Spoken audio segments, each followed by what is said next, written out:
Hello there and welcome to today's 5 with Fitz. The markets are in rally mode as I type. Why? Simple, because traders are getting on the gas. They want to get ahead of any tariff deals that may be in the works. Now, to be fair, I'm not sure it'll stick, but that's just me. Regardless, and the thing I want you to think about is that it's proof positive that people want to buy and, in my humble opinion, should.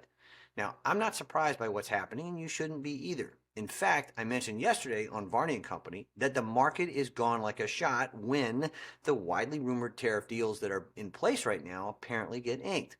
Now, I hope you're paying attention and have already positioned your money for one simple reason. There may not be a second chance to get on board before the train leaves the station, especially if China comes to the table. Always remember Keith's rule of the back page at moments like this. The biggest and best and potentially most profitable stories are almost always found on the back page where very few people are reading along. So, today, number one, is what's happening a dead cat bounce, or is this the start of another leg higher? The markets are up in early going as I record this. Now, is this a dead cat bounce, or is this the start of another leg higher? If you're not familiar with the expression, a dead cat bounce is Wall Street speak for a short-lived rally in an otherwise down market. Now, honestly, I could make the case either way. As I noted this past weekend in Dallas during Friday's bloodletting, I think that we may be very near a bottom, even if it's not the bottom. So that's what you want to think about. Remember, selling doesn't happen in a vacuum. What you need to understand about that is that every seller over the past few days has already found a buyer. And that's almost always a precursor to a fresh run higher. Now, also, don't forget that there's something like $7.1 trillion on the sidelines, according to the most recent figures I've seen. And now the big money is flush with that huge pile of cash that they pocketed from scared sellers last week. Every smart investor should be thinking about buying stocks in world-class companies that are capable of emerging far stronger on the other side of tariff tantrums, including, I submit, many of the names we talk about frequently. Now, quite a few of those names are longtime OBA faves, and they're still up in the high double or even triple digits off the last major swing lows they set. Now, hopefully your portfolio is similar. If not, you know where to find me. The other thing I like about this is big dividends are a bonus too, and hopefully you've got those covered too. Point number 2 today, Walmart isn't just competing, it's compounding. Now, the thing about Walmart is that as recession fears mount and tariffs threaten margins, Walmart Plus is quietly becoming a profit machine. This isn't new. In fact, you and I have been talking about this on television, at presentations around the world, and right here for months before the tariff tantrums even started.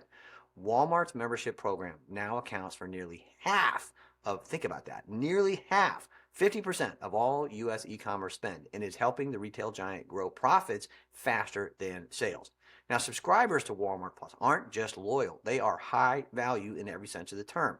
They shop twice as often. They spend nearly 3 times as much as non-members. And Walmart Plus Assist, for those on government aid, is driving strong new signups.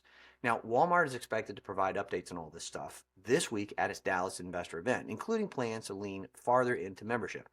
I should have stayed in Dallas, come to think of it. But anyway, farther into membership, advertising, and other high-margin businesses. I'll be watching carefully.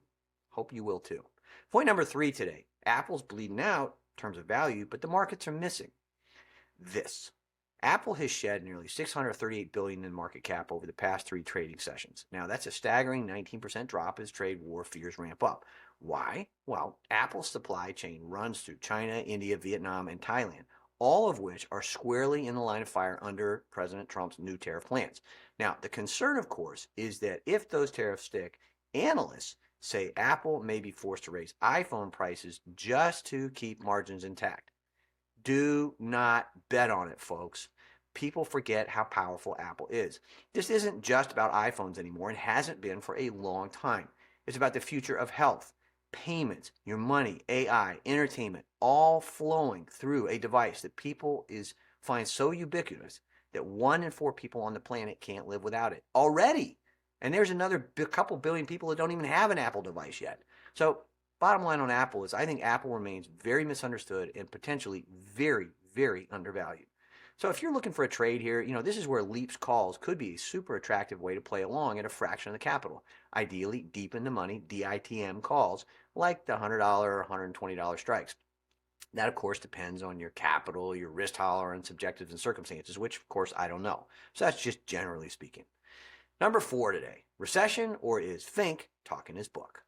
Now, BlackRock CEO Larry Fink said on April 7, 2025, that many U.S. CEOs believe the country is already in recession. And a recent survey backs that up, with 69% of CEOs polled in the days following President Trump's tariff announcement saying they believe the U.S. is in a recession.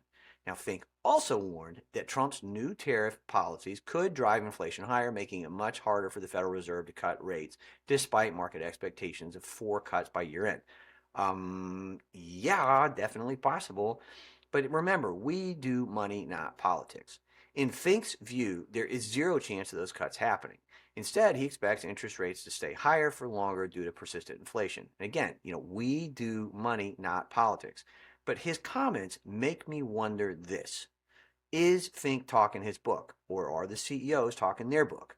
If you're not familiar with that phrase, talking your book means pushing a view that aligns with your own interests. And let's be honest, Fink, as CEO of BlackRock's got one hell of a book.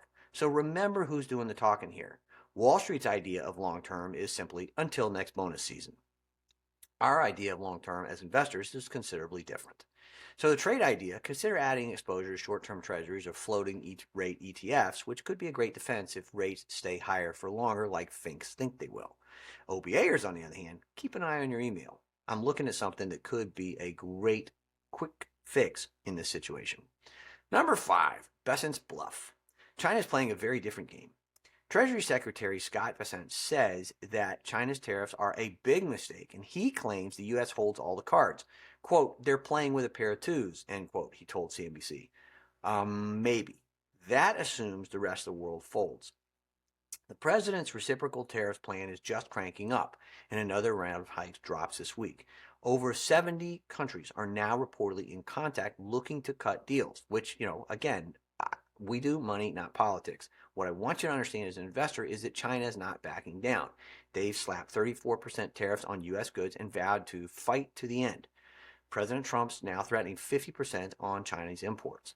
Now, here's my POV, and it's not a popular viewpoint, but I've spent a lot of time in mainland China over the years. And my experience makes me think that Bessent's missing the bigger picture. China won't just fight, it'll charm. That's why I expect a global PR blitz, a charm offensive really, aimed at winning over the 85% of the world not named America.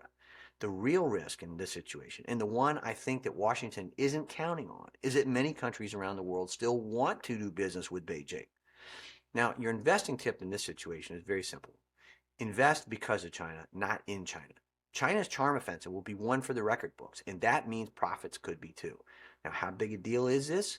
Well, you tell me. My favorite because of China investment choice is a global player and has returned 26.5% year to date, while the S&P 500 has dropped minus 10.82% over the same time frame. Bottom line, the dragon is coming to dinner, and the only choice you've got to make is whether you and your money are at the table or on the menu. Just say it. Invest accordingly. Today's bottom line relates to all of this, of course. People think that you make your money in bull markets, but the real profits, in my experience over the past 45 years in global markets, matches up. The real profits get made when the bears come out to play. Why? Because uncertainty always, not part of the time, not sometimes, uncertainty always gives way to clarity and profits. As always, let's make it a great day. You got this. Thanks for being here, and I'll see you tomorrow.